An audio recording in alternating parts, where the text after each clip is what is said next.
الشیطان الرجیم بسم اللہ الرحمن الرحیم الحمد للہ رب العالمین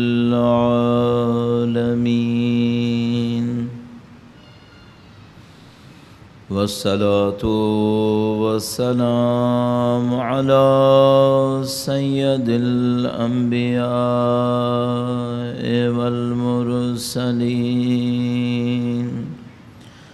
حبیب الہ العالمین ابی القاسم محمد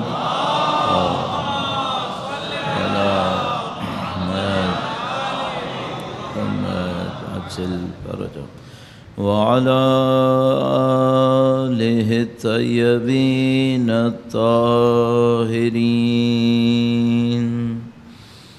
سیما بقیت اللہ فی الأراضین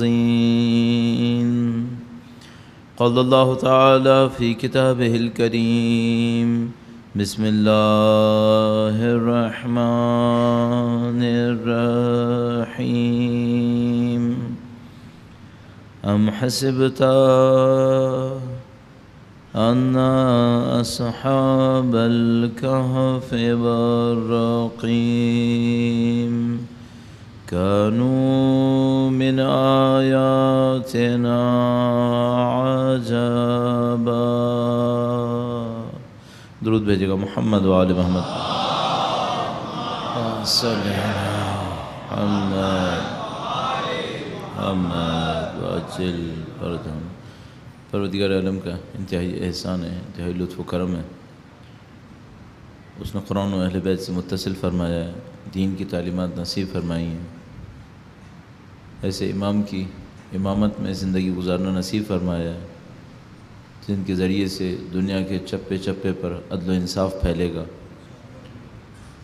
اس دعا کے ساتھ کہ انشاءاللہ خدا ہمیں اسی زندگی میں ان امام کی ظہور کا دن دیکھنا نصیب فرمائے، ان کی زیارت سے ہماری آنکھوں کو مشرف فرمائے، ان کی نصرت کی سعادت نصیب فرمائے، تمام تر کوتاہیوں لغزشوں خطاؤں کے باوجود ان کی نصرت کی راہ میں شہادت نصیب فرمائے، ان کے حضور ادائے احترام کے لیے درود بھیجیں محمد و آل محمد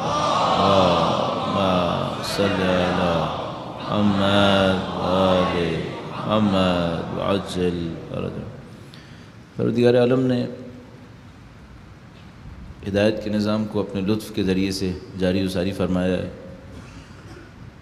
وہ خدا چاہتا تو یہ کر سکتا تھا کہ ہمیں بعض چیزوں پہ ذمہ دار قرار دیتا،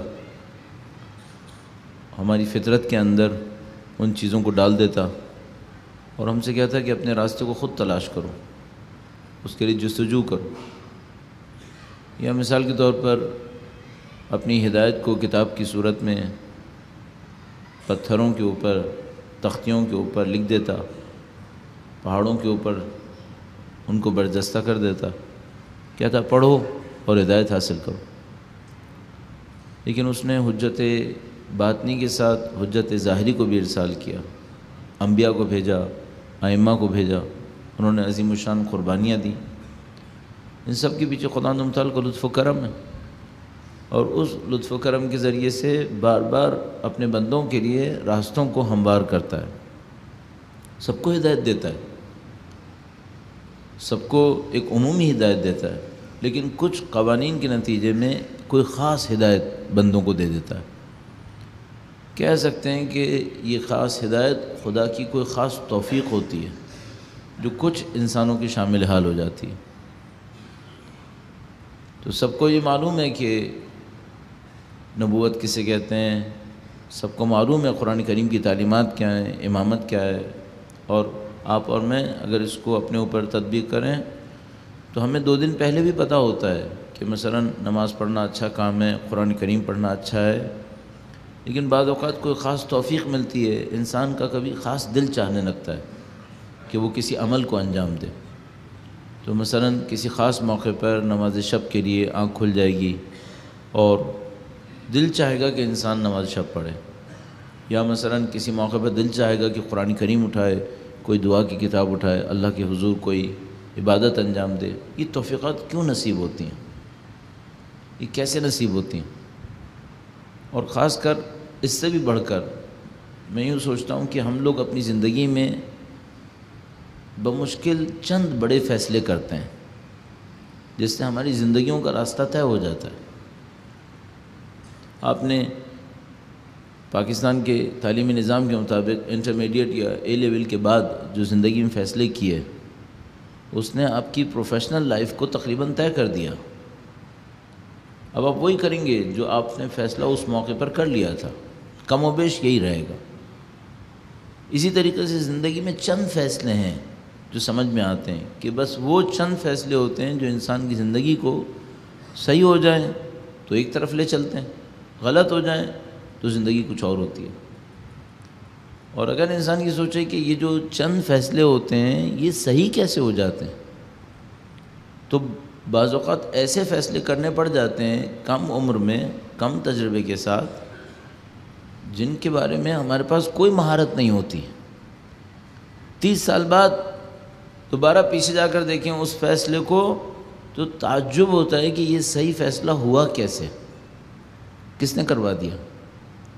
اور آپ اپنی زندگی کے اندر میں، اور آپ اپنی زندگی کے اندر اس کو بہت دفعہ دیکھیں گے کہ کسی خاص جگہ کے اوپر جب ہماری طاقت میں نہیں تھا، توانائی میں نہیں تھا، کچھ صحیح فیصلہ ہو گیا۔ البتہ بدقسمتی سے ایسا بھی ہوتا ہے کہ بعض جگہ غلط فیصلہ ہوتا ہے، تو انسان سوچنے لگتا ہے جہاں وہ فیصلہ صحیح ہوا تو وہ کیوں صحیح ہو گیا، اور جہاں پہ فیصلہ غلط ہوا ہے یہ فیصلے غلط کیسے ہوئے۔ اور ان فیصلوں کو کم سے کم اب سمجھ میں آتا ہے کہ ان کی اہمیت اتنی ہے کہ ہم اور آپ جو کچھ بھی ہیں چند فیصلے ہیں، اس کے علاوہ کچھ نہیں ہے۔ مثلا اگر آپ اپنی زندگی میں ڈاکٹر ہیں، ڈاکٹر ہونے کی وجہ سے آپ کا ایک خاص معاشرے کے اندر حصہ ہے، یہ حصہ نہ ہوتا اگر آپ نے مثال کے طور پر انٹرمیڈیٹ کے بعد میڈیکل نہ لیا ہوتا، آپ نے انجینئرنگ لیا ہوتا تو کچھ اور ہوتا۔ کیوں آپ نے اس حصے پر آنے کو قبول کیا تھا اور کس طریقے سے یہ فیصلے ہوئے تھے؟ حقیقت یہ ہے کہ یہ تقریباً راز کی صورت میں ہے، اور مشکل ہے کہ میں یہ سوچوں کہ سب کا سب اتفاق سے ہوتا ہے۔ پوری کائنات کے اتنے بڑے حصے کی تفسیر محض اتفاق پہ کرنا یہ ذرا مشکل ہے، کچھ نہ کچھ ہے۔ اور وہ کیا ہوتا ہے؟ اور اس سے بڑھ کر ایک اور اگلا سوال ہے، زندگی میں جو باقی فیصلے رہ گئے ہیں وہ صحیح کیسے ہوں گے؟ ان کے لیے میں کیا کروں کہ میرے وہ باقی فیصلے صحیح ہو جائیں؟ اب اس کو ہم خلاصے کے طور پہ کہہ سکتے ہیں، میں اپنی توفیقات بڑھانے کے لیے کیا عمل انجام دوں کہ خدا کی خاص ہدایت نصیب ہو جائے، خدا کی خاص توفیق نصیب ہو جائے، ہمارے فیصلے صحیح ہونے لگیں۔ چند امور سمجھ میں آتے ہیں۔ درود بھیجے گا محمد و آل محمد صلی علی محمد آل محمد وعجل فرج۔ ہم لوگ بعض اوقات کسی ایسی چیز کو صحیح کرنے کی کوشش کر رہے ہوتے ہیں جو، یا اس کا شکوہ کر رہے ہوتے ہیں جو ہمارے اختیار میں نہیں ہے، اور بہت ساری ایسی چیزوں کو نظر انداز کر دیتے ہیں جو 100% ہمارے اختیار میں ہے۔ مثال کے طور پر اگر کوئی ہم سے یہ کہے کہ مثلا میں ظہر کی نماز وقت پہ نہیں پڑھ سکتا، اس کی وجہ ہے کہ میں جاب پہ ہوتا ہوں اور وہاں پر حالات ایسے ہوتے ہیں کہ میں نہیں پڑھ سکتا تو مجھے دیر سے پڑھنی پڑے گی، یا کوئی کہے کہ میں مغرب کی وقت نہیں پڑھ سکتا چونکہ میں جاب سے واپس آ رہا ہوتا ہوں، تو یہ دونوں باتیں شاید صحیح ہوں گی، لیکن اس سے پوچھنا پڑے گا پھر فجر کی نماز وقت پہ کیوں نہیں پڑھتے؟ وہ تو 100% تمہارے ہاتھ میں ہے۔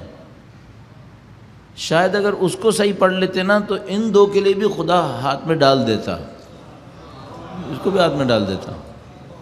جہاں پہ ہم کر سکتے ہیں وہ نہیں کر رہے، جہاں نہیں کر سکتے اس کا گلہ کر رہے ہیں۔ تو اگر میں کچھ چیزوں کو دیکھتا ہوں جو میرے ہاتھ میں نہیں ہیں، جو میرے ہاتھ میں نہ ہونے کی وجہ سے میرے لیے گلہ اور شکوہ کا سبب بنی ہوئی ہیں، مثال کے طور پر فرض فرمائیے ایسے ہی پاکستان کے اندر نامنی، ظاہر ہے کہ امنیت کا معاملہ میرے ہاتھ میں نہیں ہے کہ میں پاکستان کے اندر امن و امان کی صورتحال کو صحیح کر لوں، یا مثال کے طور پر پاکستان کے اندر غربت، افلاس اور اس سے مربوط جو مسائل ہیں یہ سب دیکھ کر انسان کا دل کڑتا ہے، یا پاکستان کے اندر تعلیم کی کمی وغیرہ کو دیکھ کر، ان تمام چیزوں کو جو میرے ہاتھ میں نہیں ہیں مجھے پریشانی بھی ہوگی، ظاہر ہے کہ بھئی یہ کیوں ہے اور کیسے اس کو کیسے صحیح کیا جا سکتا ہے۔ سب سے پہلے یہ دیکھنا پڑے گا کہ جو چیزیں ہاتھ میں ہیں ان کو صحیح کر رہے ہیں کیا؟ اگر انہی کو صحیح نہیں کر رہے تو پھر اس کا گلہ کیا ہے جو ہاتھ میں نہیں ہے؟ اس سے کیا شکوہ ہے؟ اگر میں کسی اور کے بارے میں شکوہ کر رہا ہوں کہ وہ معاشرے کے اندر اپنا کردار صحیح انجام نہیں دے رہا، مثال کے طور پر ڈاکٹرز کے بارے میں کہہ رہا ہوں کہ بھائی بیماروں کا علاج صحیح نہیں ہو رہا ہے، بلا وجہ میں دوائیاں لکھ دیتے ہیں، ٹیسٹ لکھ دیتے ہیں اپنا پیسہ بنانے کے لیے، یہ کرنے کے لیے، وہ کرنے کے لیے۔ دیکھیں میں نے اپنی کیپیسٹی میں رہ کے کیا کیا ہے؟ جو میں اپنی کیپیسٹی میں رہ کر کر سکتا تھا وہ صحیح کیا ہے۔ اگر وہ میں نے صحیح کیا ہوتا تو شاید خدا جو میرے ہاتھ میں نہیں تھا اس کو بھی صحیح کروا دیتا، لیکن مشکل وہاں پر ہے جو میں کر سکتا تھا وہ میں نے نہیں کیا ہوا۔ اب آپ کو اور مجھے فوراً اس نظر سے اپنی زندگی کو دیکھنا پڑے گا کہ جہاں میں مجبور ہوں، جہاں میں بے اختیار ہوں اس کا شکوہ کم کروں، اور جہاں میں با اختیار ہوں وہاں اپنے فیصلے کو صحیح کروں۔ وہاں صحیح کروں گا امکان قوی ہے کہ خدا باقی جگہوں پر بھی اختیار دلوائے گا اور اس جگہ پر بھی مشکل کو حل کرے گا۔ یہ ایک پیرامیٹر ہے۔ دوسرا پیرامیٹر ہے اللہ کی بندگی میں سخت عبادتوں کو انجام دینا۔ کچھ کاموں کو ہم اپنے دل سے بھی، اپنی مرضی سے، اپنی خواہش کے مطابق بھی انجام دیتے ہیں۔ کچھ عبادتیں ایسی ہیں جن کو انجام دینے میں ہماری دلی خواہش بھی ہوتی ہے کہ بھئی یہ انجام پا جانا چاہیے۔ ہر ایک کا اپنا ایک معاملہ ہوتا ہے۔ مثال کے طور پر ممکن ہے کسی کو دوسروں کو کھانا کھلانے میں قلباً مزہ آتا ہو اور وہ کسی کو کھانا کھلائے، اچھی بات ہے، بہت اچھا کام اس نے انجام دیا ہے، اس میں قلباً لطف بھی تھا، اللہ کی بندگی بھی تھی۔ ممکن ہے کہ معاشرے میں میرا تعارف ایسا ہو گیا ہے کہ معاشرے میں اس تعارف کو سنبھالنے کی خاطر مجھے 4 کام کرنے پڑیں گے۔ مثلا میں اگر اپنے اوپر رکھ کے کہوں کہ بھئی مجھے معاشرے میں لوگ دینی طالب علم کے نام سے پہچانتے ہیں، اب یہ جو دینی طالب علم کے ناطے میری پہچان ہے، بہت ساری عبادتیں، بہت سارے کام، بہت سارے اچھے کام مجھے اس پہچان کی وجہ سے کرنے پڑ جائیں گے۔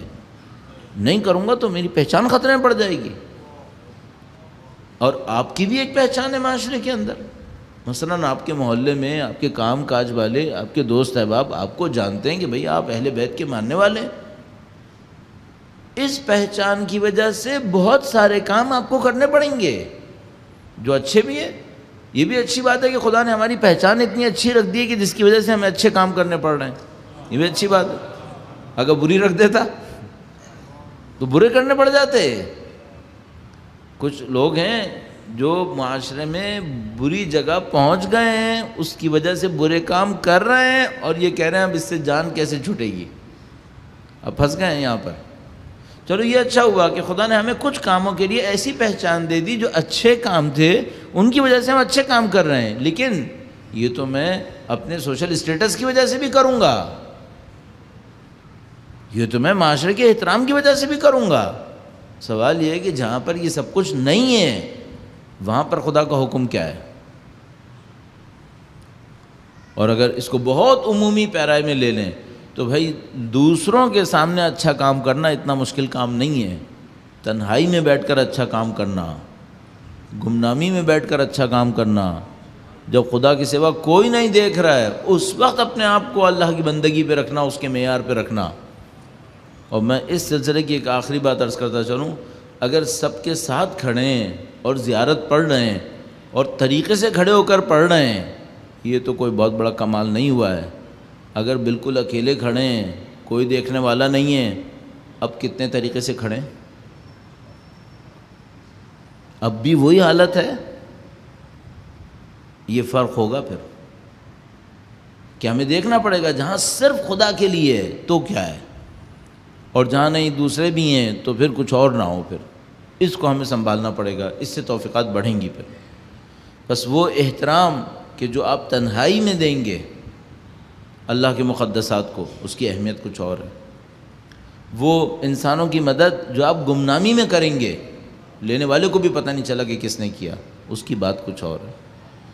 وہ اچھے اعمال جن پر آپ کی کوئی تعریف نہیں ہوگی، معاشرے کا بھی تقاضا نہیں تھا، آپ نے صرف اللہ کی بندگی کے لیے کیا، ان کی بات کچھ اور ہوگی. ان سے کیا ہوگا؟ ان سے توفیقات کے دروازے کھلیں گے، اس سے مزید توفیقات ملیں گی. پھر ان کو انسان پورا کرتے چلا جائے، کمال کے راستے کے اوپر آہستہ آہستہ بڑھتا چلا جائے گا. موضوع کی طرف واپس آتے ہیں. درود بھیجے گا محمد و آل محمد.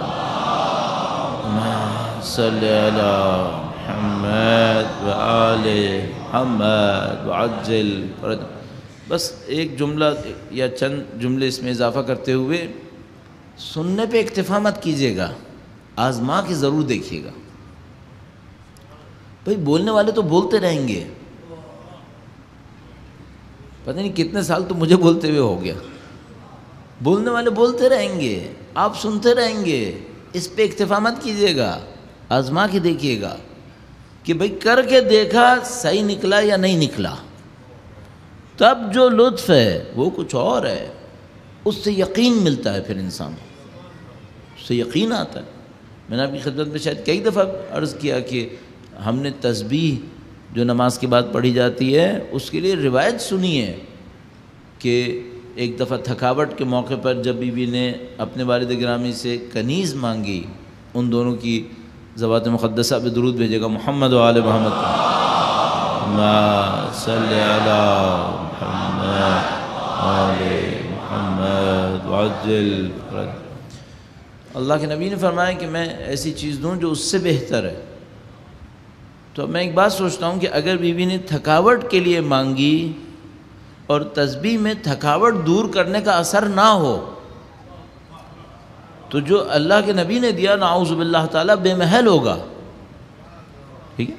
اب یہ ہوگا کہ تسبیح تھکاوٹ بھی دور کرے اور اخروی جزا بھی دے.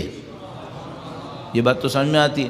لیکن اگر محض اخروی جزا دے اور تھکاوٹ کا کچھ نہ کرے تو یہ بے محل ہوتا چلا جائے گا. ایک معنی میں کم از کم عوام کی فکر کے حساب سے ممکن ہے کوئی یہ کہے کہ اللہ کے نبی نے کہا تھکاوٹ برداشت کرو، اس کا اخروی اجر ہے، تسبیح بھی دے دیتا ہوں، اخروی اجر اور بڑھے گا. لیکن مسئلہ ہے کہ تھکاوٹ کا معاملہ تو پھر اپنی جگہ رہ گیا نا، وہ تو مشکل حل نہیں ہوئی ہے. تو مجھے نہیں لگتا کہ، مجھے یوں لگتا ہے کہ تسبیح تھکاوٹ بھی دور کرے گی. صحیح ہے. اب اس کو آپ کبھی آزمائیں کہ یہ دور کرے گی یا نہیں کرے گی. اچھا اگر ایسا ہو گیا، تسبیح کا ایک طریقہ ہے جو میں بہت دفعہ عرض کرتا ہوں، نہیں دہراؤں گا چونکہ دوست سن کے اب تھک چکے ہوں گے. کسی کو سننا ہو تو وہ انٹرنیٹ کے اوپر موجود ہے، میں نے کئی دفعہ عرض کیا ہوا ہے، اس لیے دوست احباب تھک جاتے ہیں آپ. تو وہ آپ اس طریقے کو دیکھیے گا، طریقے سے تسبیح پڑھیے گا، دیکھیے تھکاوٹ دور ہوتی ہے یا نہیں ہوتی. اگر ہوتی ہے تو کیا ہوگا؟ آپ کے یقین میں کئی گنا اضافہ ہو جائے گا. آپ کے یقین میں کئی گنا اضافہ ہو جائے گا. کیوں؟ آپ نے ٹیسٹ کر لیا ہے، آپ نے آزما لیا ہے. اس لیے میں کہہ رہا ہوں کہ آپ کو اگر یقین چاہیے اپنے دین کے اوپر، اور ہمیں یقیناً چاہیے، اس میں کسی کو کوئی شبہ نہیں ہے، ہم شک پہ نہیں رہنا چاہتے، نہ ہم شک پہ زندگی گزاریں گے. ہمیں یقین چاہیے ہوتا ہے، یقین چاہیے ہوتا ہے. اپنے دین کو آزماؤ، دین کی طاقت کو آزمائیں کہ بھائی یہ جو دین اتنے احکام دے رہا ہے اس میں یہ اثر ہے بھی یا نہیں ہے. اور یہ نہیں کہہ رہا کہ آپ نے ایک دن پڑھی اثر نہیں ملا، آپ نے کہا معاملہ یہ کہ اثر نہیں ہے. نہیں، ممکن ہے آپ نے کچھ شرائط پوری نہ کی ہوں، اسے صحیح سے کریں، اس پر عمل کریں، ان باتوں کو پورا کریں، اس کے بعد دیکھیں اثر ہے یا نہیں ہے. اور اس سے آپ کو بہت سکون ملے گا کہ آپ کا دین وہ دین ہے جو آپ کا آزمایا ہوا ہے. پھر آپ کسی کو کہیں گے تو آپ کی بات میں اثر بہت زیادہ ہوگا، کیونکہ آپ شک میں نہیں کہہ رہے، آپ یقین کے ساتھ کہہ رہے ہیں، آپ یقین کے ساتھ کہہ رہے ہیں. میں آپ کو اپنا بھائی سمجھتے ہوئے اور پورے ہمدردی اور خلوص کے ساتھ آپ کی خدمت میں عرض کروں گا، آپ نماز غفیلہ ترک نہ کریں، آپ نماز غفیلہ ترک نہ کریں، پھر آپ اس کے اثرات دیکھیں، کسی صورت میں ترک نہ کریں، چاہے دیر سے پڑھیں، قضا پڑھ لیں، مغرب عشاء کے درمیان نہیں پڑھ سکتے، مغرب عشاء کے بعد پڑھیں، لیکن آپ نماز غفیلہ ترک نہ کریں، اور پھر اس کے آپ اثرات دیکھیں۔ میں عرض کرتا ہوں، میں طالب علم ہوں، فزکس کا طالب علم فزکس کے ایکسپیریمنٹس کرتا ہے، کیمسٹری کا طالب علم کیمسٹری کے ایکسپیریمنٹس کرتا ہے، میں دین کا طالب علم ہوں، میں دین کے ایکسپیریمنٹ کروں گا۔ یہ میں نے ایکسپیریمنٹ کر لیا ہے، اس کا رزلٹ مجھے سمجھ میں آ رہا ہے، اس خاطر آپ کی خدمت میں عرض کر رہا ہوں، آپ نماز غفیلہ کو ترک نہ کریں۔ اور میں یہ سوچتا ہوں کہ اگر ایسا ہو گیا کہ اہل بیت اطہار علیہ السلام کے چاہنے والے کسی ایک خاص شہر کے اندر کم سے کم کسی ایک عبادت میں متفق ہو گئے، اب یہ ایک اگلا پوائنٹ ہے جو میں آپ کی خدمت میں عرض کرنا چاہ رہا ہوں، یوں احساس ہو رہا ہے مجھے کہ کسی ایک خاص عبادت کے کرنے والے لوگوں کے دلوں میں بھی یکجہتی آتی ہے، یہ مجھے یوں سمجھ میں آ رہا ہے تھوڑا تھوڑا۔ مثلا اگر نماز غفیلہ یہ سب لوگ پڑھ رہے ہیں تو شاید ان کے دل بھی نزدیک تر ہو جائیں گے۔ ایک وجہ جو شاید ہم متحد نہیں ہو پا رہے وہ یہ کہ ہم شاید عبادتوں میں متحد نہیں ہیں، اس وجہ سے ہم شاید دلوں میں بھی متحد نہیں ہو پا رہے۔ اگر عادتوں میں اور عبادتوں میں یکجہتی آ جائے تو شاید جسم کے اندر اور معاشرے کے اندر یکجہتی لانا کوئی مشکل کام نہیں ہوگا۔ تو آپ اس کو آزما کے دیکھیے انشاءاللہ، اور اس سے آپ کے یقین میں اضافہ ہوگا انشاءاللہ۔ درود بھیجے گا محمد و آل محمد صلی علی محمد و آل محمد وعجل فرجهم۔ میں اس فیس سے نکلنے کی پوری کوشش کر رہا ہوں کہ موضوع پر آؤں۔ ایک بات اور ذہن میں آ گئی، وہ بھی آپ کی خدمت میں عرض کروں۔ کل یا پرسوں میں نے آپ کی خدمت میں قرآن کریم کے حوالے سے عرض کیا تھا، اس وقت ہم نے نماز غفیلہ کے حوالے سے عرض کیا۔ آپ جو کچھ سن رہے ہیں یہ چند گھنٹوں اور چند دنوں کے بعد ان میں سے کوئی چیز آپ کے ذہن میں نہیں رہے گی، سوائے وہ چند چیزیں جو ہارڈلی 10-20% ہیں جو آپ کا ذہن پک کر لے گا، 10-20% سے زیادہ نہیں ہے۔ میں بنی اسرائیل کے بارے میں جتنا کچھ آپ کو سناتا چلا جاؤں گا، یہاں سے باہر نکلیے 1 گھنٹے کے بعد آپ کے ذہن میں 20% ہے۔ قانون ہے سائیکالوجی میں اور ایجوکیشن سائیکالوجی کے اندر، یہ سب ٹیسٹڈ ہے، 20% سے زیادہ آپ کے ذہن میں نہیں رہے گا جو کچھ ہم نے عرض کیا ہے۔ 6 مہینے 1 سال کے بعد آپ کو تقریباً یاد نہیں ہوگا کہ ہم نے کیا کہا تھا۔ جو میری خواہش رہ رہی ہے وہ یہ ہے کہ یہ جو 10 مجلسیں ہوں گی، 6 مہینے بعد اس کا علمی اثر آپ کے اوپر کم رہ جائے گا، لیکن ایسا ہو کہ عادتوں میں اس کا اثر آپ کی موت تک چل رہا ہو، عادتوں میں چل رہا ہو۔ تو مثلا آپ کی زندگی میں یہ کہنے کے قابل ہو کہ 2014 میں ایک مجلس کے بعد میں نے غفیلہ شروع کی، پھر کبھی قضا نہیں کی۔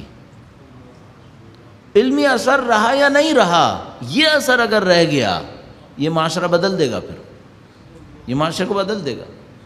آپ عادتوں کو پک کریں، اس سے اپنی زندگی کو بہتر بنائیں، اور اچھی عادتیں، کئی دفعہ اس کو بھی دہرا چکا ہوں، اچھی عادتیں ایسٹس ہیں، اچھی عادتیں سرمایہ ہیں۔ آپ کی زندگی کی چند اچھی عادتیں، صرف یہاں اس دنیا کے لیے سرمایہ نہیں ہے، اخروی سرمایہ بہت بڑا ہے۔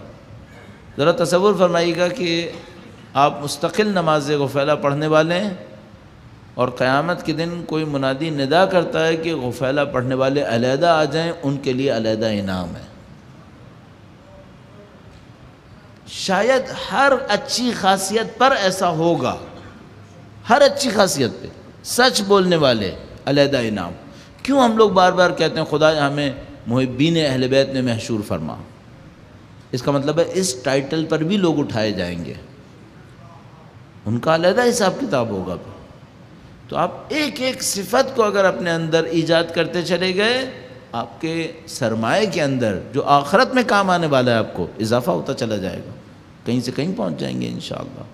ایک بار پھر درود بھیجے گا اس عبادت کی کامیابی کے لیے۔ اللہم صلی علی محمد وآل محمد وعجل فرجهم۔ پروردگار عالم نے قوم بنی اسرائیل کو ایک امتحان سے گزارا، اور اس امتحان کے نتیجے میں جو کچھ ہونا تھا وہ یہ کہ بنی اسرائیل میں ایک تیاری نصیب ہونی تھی، اور ان کو تیاری کرنی تھی آنے والی حجت کے لیے کہ اللہ کے نبی حضرت موسیٰ علیہ السلام جب تشریف لائیں تو وہ لوگ تیار ہوں اور حضرت موسیٰ علیہ السلام کا ساتھ دے سکیں۔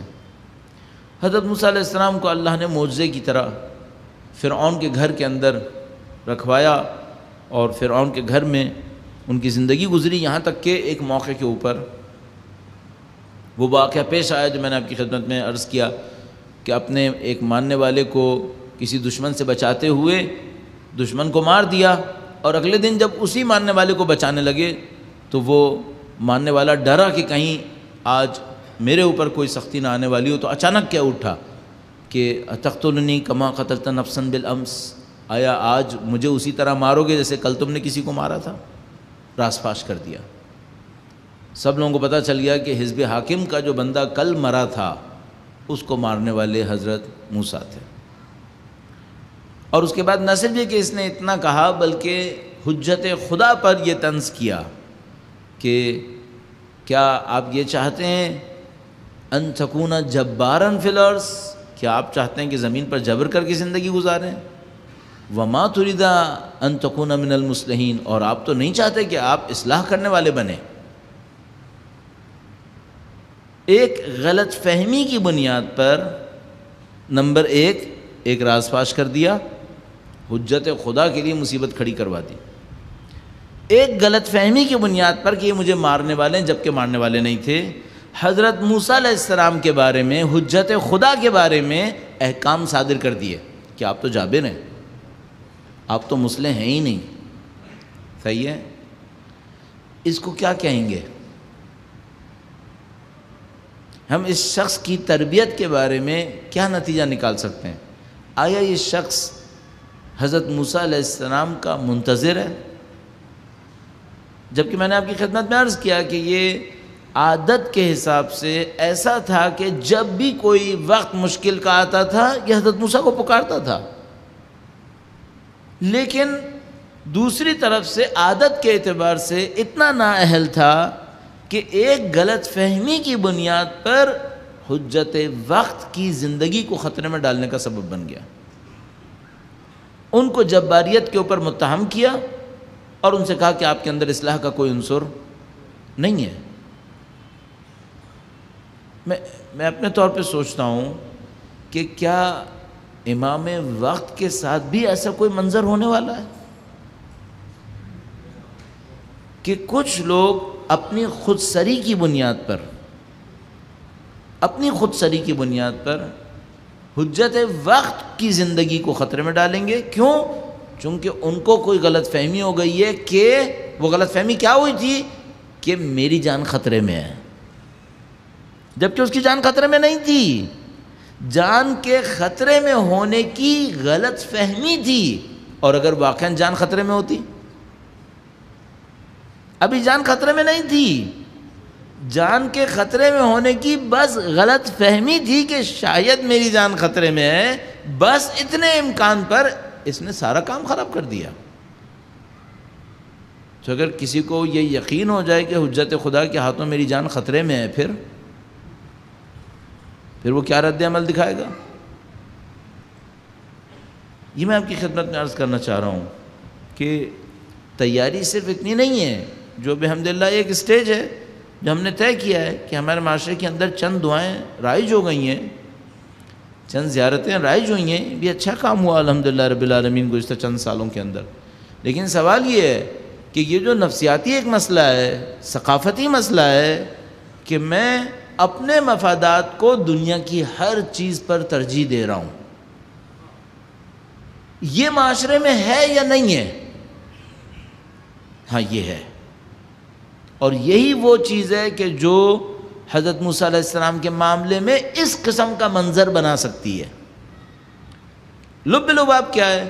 کچھ لوگ ہیں جن کے ذاتی مفادات ان کے نزدیک دین، حجت خدا ہر چیز سے زیادہ اہم ہے، اگر وہ اپنے ذاتی مفادات کو خطرے میں پڑتا دیکھیں گے پھر حجت خدا کی جان بھی چھوڑنے کو تیار نہیں ہے، اگر اپنی ذاتی مفادات کو خطرے میں دیکھیں گے۔ اچھا اب اگلا سوال ہے، یہ تو کلیات کی بات ہوئی نا، بالکل to the point practical life میں آتے ہوئے یہ میں کیسے سمجھوں کہ میں وہ خدا نہ کرے اس راستے پہ تو نہیں ہوں، اور میں کیسے سمجھوں کہ میں نے اس مصیبت سے جان چھڑا لی ہے؟ یقیناً ظاہر ہے کہ میں نہیں ہونا چاہتا، میں چاہوں گا کہ میں اگر حجت خدا کی زندگی کے خطرے میں پڑنے کا سبب بننے والا ہوں تو اس سے پہلے مجھے موت آ جائے۔ یقیناً میں چاہوں گا کہ اگر ہماری وجہ سے ان کی زندگی خطرے میں پڑنے والی ہے تو پہلے ہمیں موت آئے تاکہ یہ معاملہ ہی نہ ہو۔ لیکن یہ کیسے یقین کروں کہ میں نے اس سے جان چھڑا لی ہے، میں نے اس سے جان چھڑا لی ہے؟ اس کے میں چند ٹیسٹ آپ کی خدمت میں عرض کرنا چاہوں گا۔ درود بھیجے گا محمد و آل محمد، صلی علی محمد و آل محمد وعجل فرج۔ ٹیسٹ کے طور پر یہ دیکھیے گا کہ کوئی شخص مجھے اچھا لگ رہا ہے، کوئی شخص کوئی اچھا کام کر رہا ہے، وہ مجھے اچھا لگتا ہے، وہ مجھے اچھا لگتا ہے، اچانک اس نے میرے خلاف کوئی کام کر دیا، اب مجھے اچھا لگتا ہے؟ اچھا کام تو ابھی بھی کر رہا ہے۔ کوئی شخص بہت اچھا کام کرتا تھا، کسی بھی غلط فہمی کی وجہ سے مجھ سے ناراض ہو گیا ہے اور میں بھی اس سے ناراض ہو گیا ہوں، اب اس کا اچھا کام اچھا لگتا ہے؟ رائے میں تبدیلی کیوں آئی ہے؟ چند دن پہلے تک تو اس کا اچھا کام اچھا لگ رہا تھا، جبکہ اس کا کام ابھی بھی وہی ہے جو وہ پہلے کر رہا تھا۔ اب دو راستے ہیں، یا تو وہ پہلے اچھا کر ہی نہیں رہا تھا تو آپ کو پہلے کیوں نہیں پتا چلا تھا کہ وہ برا کر رہا تھا، یا وہ ابھی بھی اچھا کر رہا ہے جیسے کہ پہلے اچھا کر رہا تھا، اور چونکہ میرا معاملہ بیچ میں کھٹائی میں پڑ گیا اس لیے اب وہ مجھے برا لگ رہا ہے۔ انصاف سے بتائیے گا یہ معاشرے میں ہوتا ہے یا نہیں ہوتا ہے؟ کثرت سے ہوتا ہے۔ اس کا مطلب کیا ہے؟ اس کا مطلب ہے میں سینٹر ہوں کائنات کا، جب تک میرے اوپر کوئی چیز گھوم رہی ہے تو صحیح ہے، اور اگر میرے خلاف گھومی تو کائنات غلط ہے، کائنات غلط ہے۔ یہ اسپرٹ تو وہیں پہ نظر آ رہی ہے ہمیں، یہی اسپرٹ تھی نا اس آدمی کے اندر۔ آیا اس نے کل یہ بول کے دیا تھا کہ تم نے حضرت موسیٰ کو کل کہا تھا کہ آپ نے بندہ مارا ہے؟ نہیں، کل نہیں کہا تھا، آج تک راز فاش نہیں کیا تھا۔ کیوں؟ کیونکہ اس کو ہیلپ ہوئی تھی، مدد ملی تھی، اس کو اس کا دشمن مرا تھا۔ تو کل تو حضرت موسیٰ جبار نہیں تھے، کل تک تو مسلح تھے، لیکن آج غلط فہمی یہ ہوئی کہ شاید میرے اوپر کوئی معاملہ آنے والا ہے، تو اچانک ساری اوپینینز چینج ہو گئیں، راز بھی فاش ہو گیا، حضرت موسیٰ جبار ہو گئے نعوذ باللہ تعالی، اور اصلاح کا معاملہ بھی سارا کا سارا ختم ہو گیا۔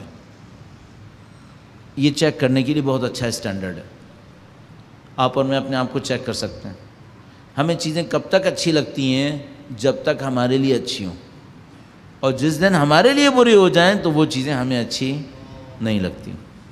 اچھا یہ ہر جگہ چلے گا، ہر جگہ اسی طرح سے چلے گا، افراد کے معاملے میں بھی، رشتوں کے معاملے میں بھی، اداروں کے معاملے میں بھی، حتیٰ کتاب کے معاملے میں، پتہ نہیں کیا کچھ ایسے ہی سب کچھ چلتا رہے گا۔ آپ کو اور مجھے اپنے آپ کو چیک کرتا رہنا ہوگا۔ میں مزید اس پہ اصرار نہ کروں، درود بھیجے گا محمد و آل محمد پر، صلی علی محمد و آل محمد وعجل فرج۔ البتہ ایک بات یقینی ہے، وہ یہ ہے کہ اس کے نتیجے میں یہ نہیں کہہ سکتا کہ چونکہ میں نے پہلے کبھی کسی کو اچھا کہا تھا اب وہ برا بھی ہو تو مجھے اس کو اچھا ہی کہنا ہے۔ نہیں، یہ نہیں ہے۔ میں اپنے فیصلے کو حرف آخر مانوں، یہ بھی صحیح نہیں ہے۔ معصوم ہے جس کا پہلا فیصلہ آخری فیصلہ دونوں فیصلے صحیح ہیں۔ باقی ہم لوگ فیصلوں میں غلطیاں کرتے ہیں، ہم لوگ ججمنٹ میں غلطیاں کرتے ہیں۔ کسی بندے کو پہلے صحیح سمجھ رہے ہوتے ہیں، بعد میں سمجھ میں آتا ہے کہ نہیں جو ہم سمجھ رہے تھے وہ صحیح نہیں تھا، یا کسی کو غلط سمجھ رہے تھے، بعد میں پتہ چلا نہیں بندہ صحیح تھا، ہم غلط سمجھ رہے تھے، تو پھر فوراً حق کو قبول کریں۔ لیکن یہ ہے کہ صحیح اور غلط ہونے کا معیار میں تھا، میرے لیے صحیح تھا تو بندہ صحیح تھا، میرے لیے خراب ہوا تو بندہ خراب ہو گیا. نہیں، یہ بات صحیح نہیں ہے، یہ بات صحیح نہیں ہے. اس کو ہمیں صحیح کرنا ہوگا. وہ ہمیں وہاں سے نظر آ رہا ہے. اب اس واقعے کو تھوڑا سا اور ایک اور رنگ میں دیکھنے کی، ایک اور طریقے سے دیکھنے کی کوشش کرتے ہیں. حضرت موسیٰ علیہ السلام معاشرے کے اندر تشریف لائے، یہ واقعہ پیش آیا، حضرت موسیٰ علیہ السلام کا راز کھل گیا. جیسے ہی راز کھلا کہ کل جو فرعونی مرا تھا اس کو حضرت موسیٰ علیہ السلام نے مارا تھا، تو حالات تبدیل ہو گئے. اب تک دربار میں رہ رہے تھے، فرعون کے ساتھ رہ رہے تھے. فرعون کے جو ساتھ چلنے والے تھے، جس کو قرآن کریم ملا تعبیر کرتا ہے، درباری، ان درباریوں نے فرعون سے کہا کہ یہ کہ بنی اسرائیل کا ایک بندہ ہماری قوم کے ایک بندے کو مارے اور اس کو سزا نہ ملے تو یہ تو بنی اسرائیل کو طاقت مل جائے گی، تو آپ کو فوراً اس بندے کو مارنا ہوگا.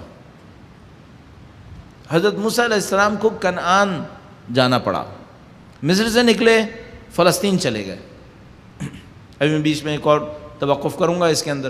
فوراً فلسطین چلے گئے، اور فلسطین گئے تو آپ کے ذہن میں ہے، جس کو ہم بیان کرنے کی کوشش کریں گے، کہ حضرت یعقوب علیہ السلام تک پہنچے، حضرت شعیب علیہ السلام تک 10 سال وہاں پر رہے کم از کم، چونکہ انہوں نے کہا تھا یا 8 سال رہو یا 10 سال، ایُّم الاجلین قضیت تھا، جو بھی مدت تم پوری کرو تو کوئی مسئلہ نہیں ہے.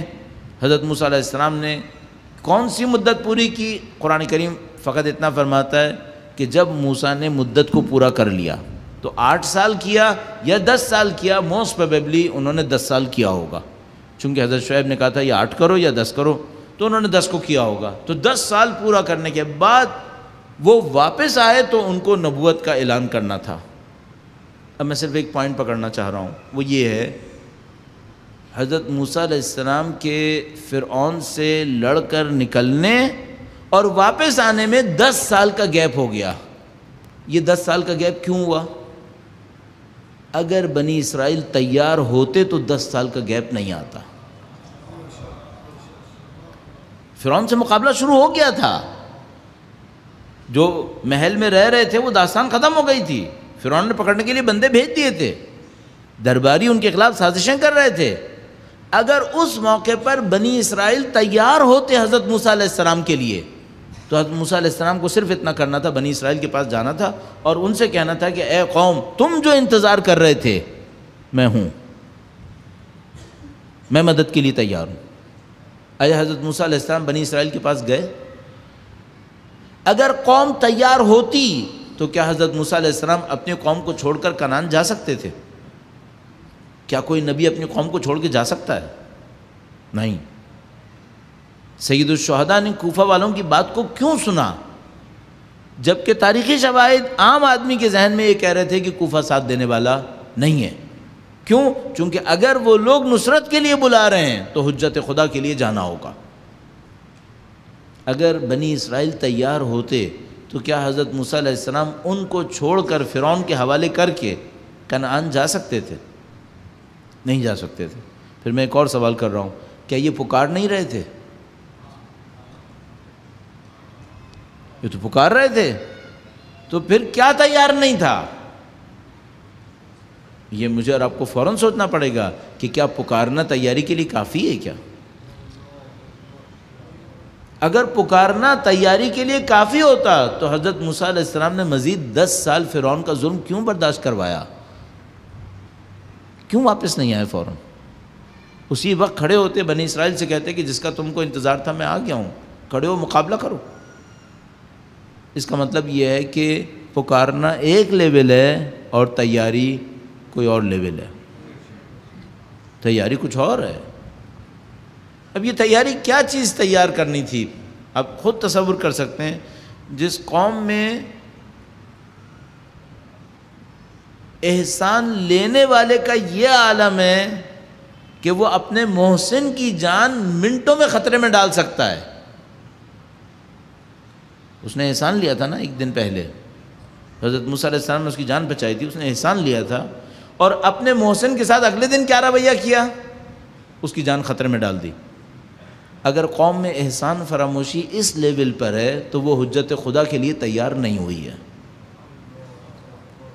اگر کسی قوم میں احسان فراموشی، خود سری، اپنے آپ کو سینٹر قرار دینا، اس لیول پر ہے جتنی اس واقعے میں ریفلیکٹ ہو رہی ہے، اس کا مطلب ہے یہ قوم ابھی تیار نہیں ہوئی ہے، اس کو 10 سال اور حجت خدا کے انتظار میں گزارنے پڑیں گے۔ اچھا، اب ایک اور علیحدہ مسئلہ ہے کہ حضرت موسیٰ علیہ السلام کے معاملے میں ٹوٹل انتظار ہی چند سال کا تھا، تو 10 سال بڑھے، اور جس قوم کا انتظار 1100 سال پہلے ہی ہو چکا ہے، اب بھی تیار نہ ہو تو کتنے سال بڑھیں گے؟ یہ ہم نہیں کہہ سکتے کہ کتنے سال بڑھیں گے پروپورشنلی۔ تو ابھی چند نتائج ہمیں فوراً نظر آ رہے ہیں۔ دیکھیے، میرا اپنے خیال ہے کہ ان نتائج کو حاصل کرنے میں ہمیں کوئی بہت بڑا فلاسفر ہونے کی ضرورت نہیں ہے، یہ دو چار کی طرح کی باتیں ہیں یہ ساری، کہ اگر قوم تیار ہوتی، حضرت موسیٰ علیہ السلام کو فوراً قوم کے پاس جا کر کہنا تھا کہ بھائی چلو معاملے کو شروع کرو، فرعون کے خلاف مقابلہ کرتے ہیں، لیکن حضرت موسیٰ علیہ السلام نے نہیں کیا، اور ان کو کنعان جانا پڑا خائفاً یترقب، ایسے خوف کے عالم میں کہ وہ مڑ مڑ کے دیکھ رہے تھے کہ کہیں دشمن تو نہیں آ رہا۔ اوہ، ایک اور مشکل، اتنی پکارنے والی قوم میں ایک ناصر بھی نہیں ہے، اتنی پکارنے والی قوم میں ایک مدد دینے والا بھی نہیں ہے، اور حضرت موسیٰ علیہ السلام بیچارے خائفاً یترقب، مڑ مڑ کے دیکھ رہے تھے کہ کوئی دشمن تو نہیں آ رہا کہیں، اتنا بھی کوئی ساتھ دینے والا نہیں ہے۔ کم سے کم بنی اسرائیل ہونے کے ناطے ہی ساتھ دے دیتے کہ بھئی یہ بندہ بھی بنی اسرائیل کا ہے، ہم بھی بنی اسرائیل کے ہیں، لیکن نہیں ہوا ایسا۔ البتہ اتنا منفی بھی نہ جائیں، وہاں پر بھی ایک اچھی مثال ہے، بنی اسرائیل کے صحرا میں بھی ایک درخت اگا ہوا ہے، وَجَاءَ مِنْ أَقْصَى الْمَدِينَةِ رَجُلٌ يَسْعَىٰ، شہر کے بڑے دور دراز کونے سے ایک آدمی بھاگتا ہوا حضرت موسیٰ علیہ السلام کے پاس آیا۔ میں جب اس آیت کریمہ کو پڑھتا ہوں تو بڑا لطف آتا ہے۔ خدا وہ خدا ہے جو اگر کوئی خلوص سے بھی بھاگے تو قرآن میں ڈال دیتا ہے، خلوص سے حجت خدا کی نصرت کے لیے۔ یہ قرآن کریم کہہ سکتا تھا وَجَاءَ رَجُلٌ، اور اس نے یہ کہا، اور مرد آیا اور اس نے یہ کہا، خدا نے یہ کہا وَجَاءَ رَجُلٌ، مرد آیا مِنْ أَقْصَى الْمَدِينَةِ، شہر کے بہت دور سے، وَجَاءَ رَجُلٌ مِنْ أَقْصَى الْمَدِينَةِ يَسْعَىٰ، خدا کہہ سکتا تھا وہ مرد آیا اور اس نے حضرت موسیٰ علیہ السلام سے کہا اِنَّ الْمَلَأَ يَأْتَمِرُونَ بِكَ، وہ جو درباری ہیں وہ آپ کے خلاف سازشیں کر رہے ہیں۔ تو وہ جو مرد آیا اور اس نے یہ جملہ کہا، یہ خداوند متعال اس کو بغیر ڈیٹیل دیے کہ وہ دور سے آیا تھا، بھاگ کے آیا تھا، اس ڈیٹیل کو دیے بغیر بہت آسانی سے کہہ سکتا تھا وَجَاءَ رَجُلٌ إِنَّ الْمَلَأَ يَأْتَمِرُونَ بِكَ، اور یہ جو درباری ہیں تمہارے خلاف سازشیں کر رہے ہیں۔ نہیں، خداوند متعال نے کہا کہ نہیں، میرا بندہ بہت دور سے آیا تھا، مجھے اس کا خیال ہے، اور دوسری بات یہ کہ وہ اپنے حجت خدا کی جان بچانے کے لیے آہستہ آہستہ نہیں آیا تھا، بھاگ بھاگ کے آیا تھا، تو تھکا ہوگا یقیناً، خدا کو اس کا بھی احساس ہے۔ وَجَاءَ رَجُلٌ مِنْ أَقْصَى الْمَدِينَةِ يَسْعَىٰ، وہ بہت بھاگ کے آیا ہے، دور سے آیا ہے، خدا احترام کرتا ہے، اور یہ اس کا انعام ہے جو مشکل میں حجت خدا کا ساتھ دیتے، جو مشکل وقت میں اپنی جان کو خطرے میں ڈال کر حجت خدا کا ساتھ دے دے، خدا پاس کرتا ہے، خدا اس کا خیال کرتا ہے، اور کہتا ہے کہ نہیں، اس کا دور سے آنا بھی محترم ہے اور اس کا بھاگ کر آنا بھی محترم ہے، اور اس کا حضرت موسیٰ علیہ السلام کے لیے نصیحت کرنا، اور اس نے حضرت موسیٰ علیہ السلام کو یقین دلایا کہ وہ جو درباریاں آپ کے خلاف سازشیں کر رہے ہیں وہ، اور آپ مجھے ناصحین میں سے شمار کریں، میں آپ کو نصیحت کر رہا ہوں، یعنی میں آپ کا ہمدرد ہوں، میں آپ کا خیر خواہ ہوں، میں کسی سازش کا حصہ نہیں ہوں۔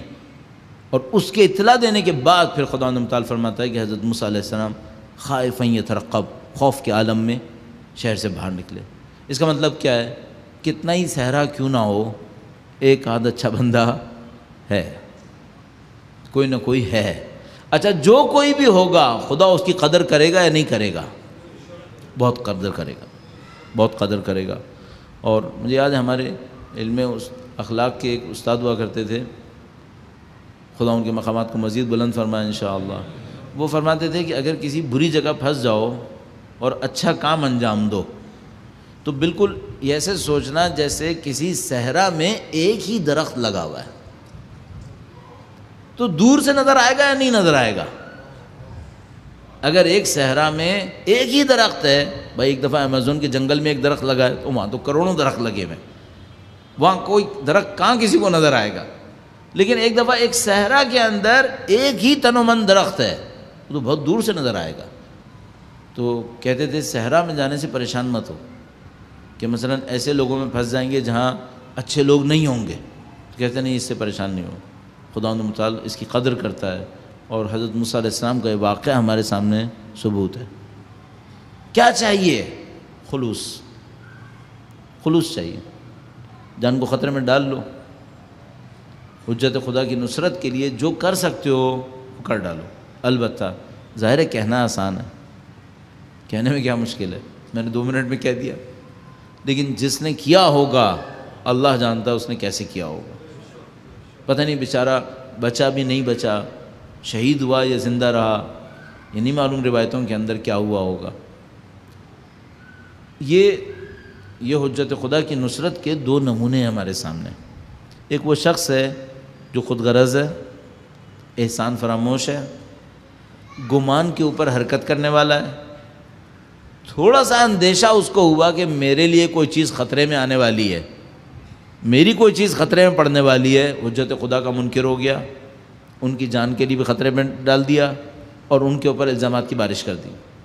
ایک یہ کیریکٹر ہے جس کا کوئی بظاہر حضرت موسیٰ علیہ السلام سے تعلق نہیں ہے، بہت دور سے آیا ہے، حضرت موسیٰ علیہ السلام جانتے بھی نہیں ہیں کیونکہ ان کو اپنی وفاداری کا یقین دلا رہا ہے کہ اے موسیٰ میں آپ کے ناصحین میں سے ہوں، اس کا کوئی لینا دینا نہیں ہے اس معاملے میں، لیکن وہ پھر بھی حضرت موسیٰ علیہ السلام کی مدد کے لیے اپنی جان خطرے میں ڈال رہا ہے، اپنی کوشش کو انجام دے رہا ہے، اور کسی انعام کا طلبگار بھی نہیں ہے، کچھ حاصل نہیں کر پا رہا۔ انشاءاللہ خدا ہمیں بہتر لوگوں میں سے قرار فرمائے انشاءاللہ۔ درود بھیجے گا محمد و آل محمد، صلی اللہ محمد وعجل فرج۔ وہاں سے یہاں تک پہنچتے کیسے ہیں لوگ؟ کیا معجزے سے ایک رات میں تبدیل ہوتے ہیں لوگ؟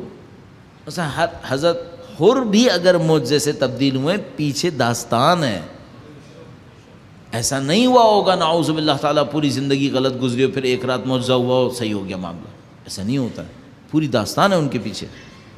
یا حضرت زہیر بن قین بجلی جنہوں نے سید الشہداء کا ساتھ دیا، ظہر عاشور ان کی نماز کے دفاع کے لیے کھڑے ہوئے، ان کی پیچھے کوئی داستان ہے، ان کی شخصیت ہے، ان کی شخصیت میں بہادری ہے، شجاعت ہے، اوصاف ہیں۔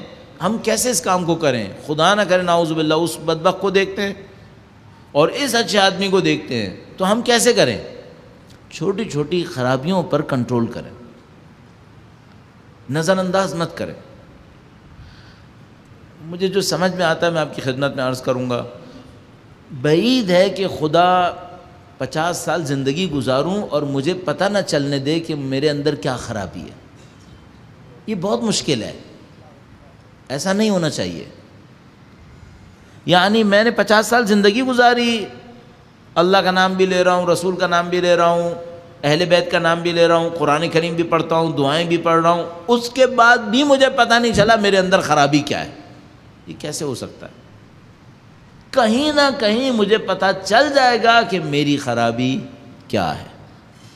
اب اگلا کام کیا ہے؟ میں نے اس خرابی کا علاج کیا ہے یا نہیں کیا؟ ان الانسان علی نفسہ بصیرہ، انسان اپنے نفس کے اوپر بصیرت رکھتا ہے۔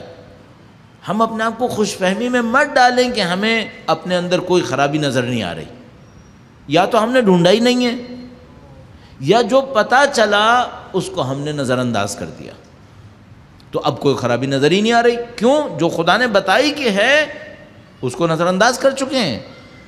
ورنہ تقریباً یقین سے کہہ رہا ہوں، کسی کو خواب میں، کسی کو جاگتے ہوئے، کسی کو کوئی کتاب پڑھتے ہوئے، کسی کو کسی عالم کے ذریعے سے، کسی کو اپنے دوست کے ذریعے سے کہیں نہ کہیں اپنی خرابیاں پتہ چل جائیں گی۔ خدا یہ نہیں کرے گا کہ مجھ سے ایسی خرابیوں کا سوال کرے یا اس پر میری گرفت کرے جن کا مجھے پتہ ہی نہیں چلا کہ میرے اندر ہیں یا نہیں ہے۔ نہیں، وہ بتا دے گا مجھے صرف کیا کرنا ہوگا، اپنی اس خرابی کے اوپر حساب کرنا پڑے گا، اس کو صحیح کیسے کرنا ہے۔ اور خرابیوں میں سے جو بدترین خرابی ہے وہ خود پسندی کی خرابی ہے، اپنے آپ کو سب سے اچھا سمجھنا۔ شاید اس کے بعد بہت مصیبت ہے کہ اس کو کچھ پتہ چل پائے کہ میرے اندر کوئی خرابی ہے۔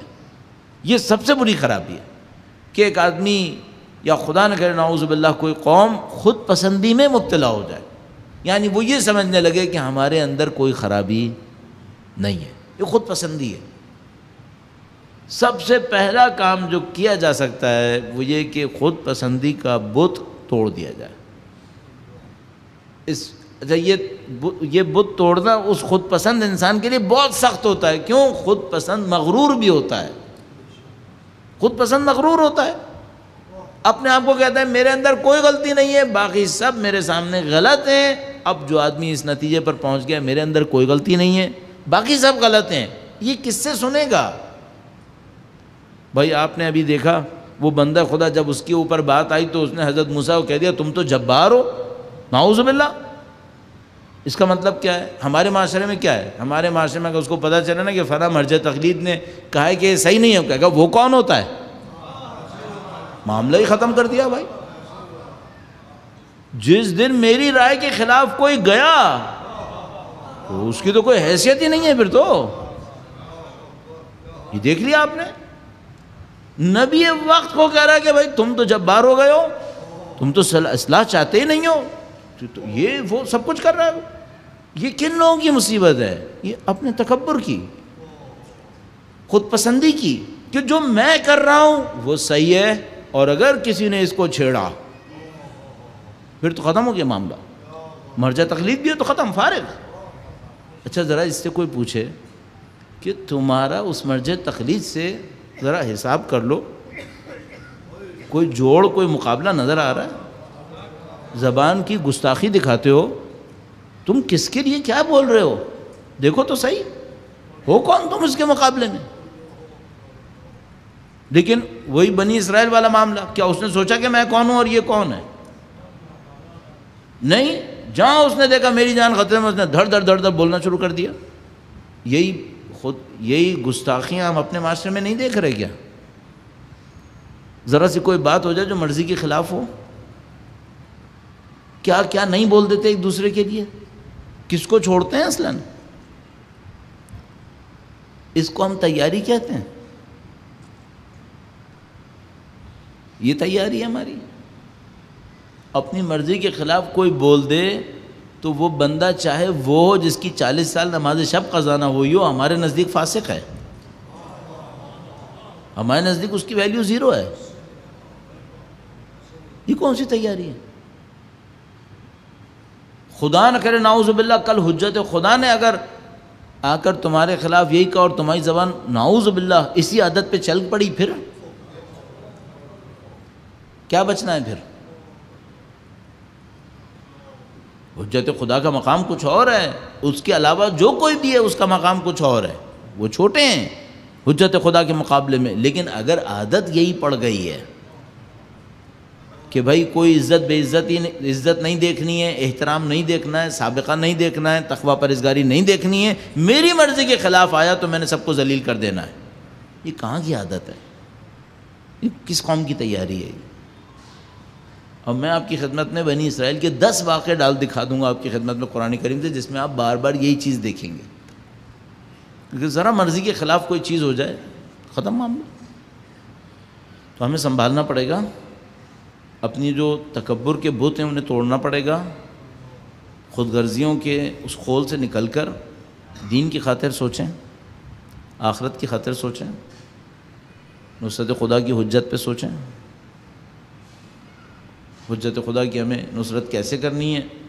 پہلا قدم اسی تزکیے کا ہے۔ یہ جب تک اندر کے بت نہیں ٹوٹیں گے ہم ان کی نصرت نہیں کر پائیں گے، نعوذ باللہ تعالیٰ۔ ہمیں اس کو کہیں نہ کہیں شکست دینی پڑے گی تاکہ پھر ان کی نصرت کے لیے کوئی گراؤنڈ بنے۔ اور یہ بلند و بانگ دعوے اچھی بات نہیں ہے کہ میں اپنے لیے، کوئی اور اپنے لیے بلند بڑے بڑے دعوے کرے، دعوے کرنا اچھا نہیں ہے۔ انسان کو ہمبل ہونا چاہیے، منکسر ہونا چاہیے. اس کو بھی ہم بنی اسرائیل کی تاریخ میں دیکھ سکیں گے. تو سمجھ میں آتا ہے کہ انکساری پر خدا کچھ دروازے کھولتا ہے. اور واقع کربلا کے اندر ہمیں بار بار نظر آیا کہ کس طریقے سے اگر کسی دشمن نے بھی سید الشہداء کے سامنے انکساری دکھائی ہے تو اللہ نے اس کو انعام دیا ہے. اللہ نے بہت انعام دیا ہے. ورنہ ظاہری طور پر حضرت حر کی دشمنی بہت واضح تھی. وہ اپنے کمانڈرز کی بات سننے والے تھے. اور عربی میں محاورہ استعمال کرتے ہیں, کہتے ہیں المعمور کالمعذور. جو معمور ہوتا ہے, جس کو حکم دے دیا جاتا ہے, وہ بیچارہ معذور ہو جاتا ہے, وہ اپنی عقل استعمال نہیں کر سکتا. حضرت حر کے ذہن میں اس طرح کا کوئی تصور ہے کہ بھئی مجھے ایک کمانڈ ملا ہے اور فوجی کمانڈر ہونے کے ناطے جس کو کمانڈ مل گیا ہے مجھے کمانڈ کو فالو کرنا ہے. تو معذور گویا سید الشہداء کے سامنے پہنچے, لیکن ایک بات جانتے تھے, وہ یہ کہ حکم کسی کا بھی ہو, حسین حسین ہے. حسین حسین ہے. امام حسین کا مقام کچھ اور ہے, حکم کسی کا بھی ہو. اس کا تو انہیں بہت قلق تھا کہ یہ حکم کسی کا بھی ہو لیکن میں راستہ امام حسین کا روک رہا ہوں, یہ بات صحیح نہیں ہے. اس کو وہ سمجھتے تھے. لہٰذا ہمارے پاس روایت موجود ہے کہ جب کوفہ سے نکلنے لگے تو ان کو ایک ندا آئی, اب شروع ہو بالجنہ, اس کو جنت کی بشارت دے دو. ان کو ایک ندائے غیبی آئی, اب شروع ہو بالجنہ. شب عاشور کسی کو انہوں نے بتایا کہ جب میں کوفے سے نکل رہا تھا تو مجھے ندا آئی تھی کہ اس کو جنت کی بشارت دو. تو کہنے کہ میں اس وقت سوچ رہا تھا جو حسین کا راستہ روکنے جا رہا ہے اسے جنت کہاں ملے گی. ان کے دل میں بھی شرمندگی تھی کہ میں کام اچھا نہیں کر رہا ہوں, امام حسین کا راستہ روکنا. نہیں مانو اپنے آپ کو معذور سمجھ رہے تھے. کیا تھا, سید الشہداء کا راستہ روک لیا. سید الشہداء رک گئے. ظہر کی نماز کا وقت آیا, گویا ظہر کی نماز. سید الشہداء نے پوچھا کہ حر تمہارے پاس 1000 آدمی ہیں, اپنی جماعت کراؤ گے یا ہماری جماعت میں آؤ گے؟ انکساری دکھائی. کہا آپ کے ہوتے ہوئے میں جماعت کیسے کرا سکتا ہوں, آپ نواز رسول ہیں, آپ جماعت کرائیں گے میں آپ کی جماعت میں کھڑا ہو جاؤں گا. انکساری. پھر دوبارہ سید الشہداء چلنے لگے, دوبارہ سامنے آئے. سید الشہداء کے سواری کے اوپر ہاتھ ڈالا اور کہا کہ میں نے آپ سے کہا ہے کہ میں آپ کو روکنے آیا ہوں. اب لہجہ سخت تھا. سید الشہداء نے حر سے کہا کہ تمہیں یہ اختیار نہیں ہے, اور اس کے بعد کہا سکلت کا امبوک, تیری ماں تیرے غم میں روئے. حر نے سنا اور حر کو بہت غصہ آیا, بہت سخت غصہ آیا, لیکن اپنے غصے کو کنٹرول کیا اور سید الشہداء سے کہا کہ اگر عرب میں کوئی مجھے کہتا کہ میری ماں میرے غم میں روئے تو میں اس کی ماں کو کہتا, لیکن آپ کی ماں فاطمہ ہے, میں نہیں کہہ سکتا, میں نہیں کہہ سکتا. سیدہ روئیں یہ میں برداشت نہیں کر سکتا, میرے اندر نہیں ہے, یہ احترام ہے. بس عزیزوں میں آپ کی خدمت میں عرض کروں گا, طالب علم ہونے کے ناطے, اہل بیت کی خدمت گزار ہونے کے ناطے, جس کا ہم دعویٰ کر رہے ہیں, نہیں معلوم نصیب ہے یا نہیں ہے. اگر آپ اپنی زندگی میں بی بی سیدہ کا احترام کر رہے ہوں تو خدا لشکر یزید سے نکال کر بھی کربلا پہنچا سکتا ہے. بی بی کی ذات کا احترام بہت ضروری ہے, بی بی کی ذات کا احترام چاہیے. بس گویا معاملہ منقلب ہو گیا. شب عاشور آئی اور جو چیز حر کو بار بار پریشان کر رہی تھی وہ یہ کہ حر فاطمہ کے بچے پیاسے ہیں اور تو پانی پی رہا, حسین کے بچے پیاسے ہیں اور پیاسے بھی تیری وجہ سے ہیں, تو سبب بنا کہ وہ پیاسے ہیں. اگر حسین نہر علقمہ پر خیمہ ڈال لیتے تو آج بچے پیاسے نہ ہوتے. پھر حر کو یہ بھی یاد آیا ہوگا کہ میری پیاس بھی حسین نے بجھائی تھی نا, میں پیاسا تھا. حضرت حر اپنی شرافت کی وجہ سے, اپنی دیانت کی وجہ سے, بی بی کے احترام کی وجہ سے مسلسل اپنے اوپر دباؤ احساس کرتے رہے. صبح عاشور عمر سعد کے پاس آئے اور اس سے کہا کہ کیا جنگ ہوگی؟ اس نے کہا ہاں یقیناً جنگ ہوگی. کہا کیا اتنی جنگ ہوگی کہ جانیں خطرے میں پڑیں گی؟ کہا ہاں گردنیں کٹیں گی۔ اب حر نے فیصلہ کیا، لیکن عزیزو یہ روایات بہت عجیب ہیں کہ حر نے فیصلہ کیا اور کیسے سید الشہداء کے سامنے پہنچے۔ میں اپنے طور پہ سوچتا ہوں ایک بہادر کے لیے معافی مانگنا کتنا سخت کام ہوتا ہوگا کہ یہ فوج کا کمانڈر ہے، فوج کا سپہ سالار ہے، وہ آ کر معافی مانگے، پھر اس کے دل میں ایک اور ڈر بھی ہوگا کہ یہ معاف کریں گے یا نہیں کریں گے۔ غلطی تو میں نے کر دی ہے، اب یہ معاف کریں گے یا نہیں کریں گے، لیکن میں یہاں پہ کہوں گا کہ حر تجھے تو معلوم ہے نا کہ یہ کریم امام ہے، یہ کریم امام ہے، کس کی غلطی آج تک معاف نہیں کی ہے جو تیری غلطی معاف نہیں کریں گے۔ اور حر کو اسی پہ عقیدہ رہا کہ یہ کریم امام ہے، لہذا مثال کے طور پر روایات کے مطابق اپنے بچے کے ساتھ اپنے ہاتھوں میں رسیاں بندھوا کر، اپنی آنکھوں پہ پٹیاں بندھوا کر سید الشہداء کے سامنے پہنچے، اپنی وفاداری کا یقین دلایا، سید الشہداء سے معافی مانگی، سید الشہداء نے معافی کو قبول کیا اور اس کے بعد کہا کہ مولا میں قربانی دینا چاہتا ہوں، میں جان دینا چاہتا ہوں۔ صرف معافی نہیں ہے، معافی کے ساتھ ندامت کے ساتھ اس شرمندگی کو مٹانے کا راستہ بھی چاہیے ہے، مجھے جان دینی ہے۔ سید الشہداء نے گویا اجازت دی، اب حسب روایت اپنے بچے سے کہا کہ جاؤ بیٹا تم پہلے جان دو۔ حضرت حر گویا اپنے جوان کو بھیجتے ہیں اور برداشت نہیں کر پاتے، کبھی اس پہلو پر کبھی اس پہلو پر۔ کوئی پوچھنے والا پوچھتا ہے کہ اگر نہیں بھیج سکتے تھے تو بھیجا کیوں؟ تو گویا کہا کہ میں دیکھتا ہوں کہ علی اکبر بھی تو شاید جائیں گے، علی اکبر بھی، میرے مولا کے اوپر وہ سخت وقت آئے گا۔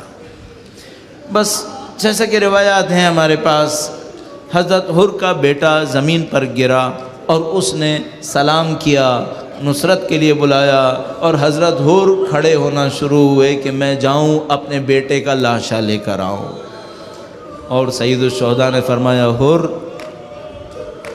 لشکر چھوڑ کے آنا آسان ہے، معافی مانگنا آسان ہے، لیکن جوان کا لاشا لانا، میں کہوں گا مولا سلام ہو آپ کے اوپر، اے کریم امام سلام ہو آپ کے اوپر، دوسروں کے غموں کو لینے والے امام سلام ہو آپ کے اوپر،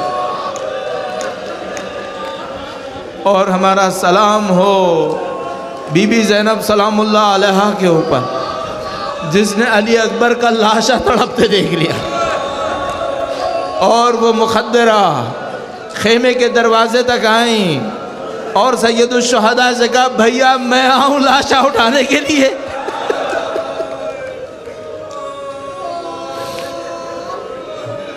الا لعنت اللہ، الا لعنت اللہ علی القوم الظالمین، وسيعلم الذين ظلموا أيّ منقلب ينقلبون۔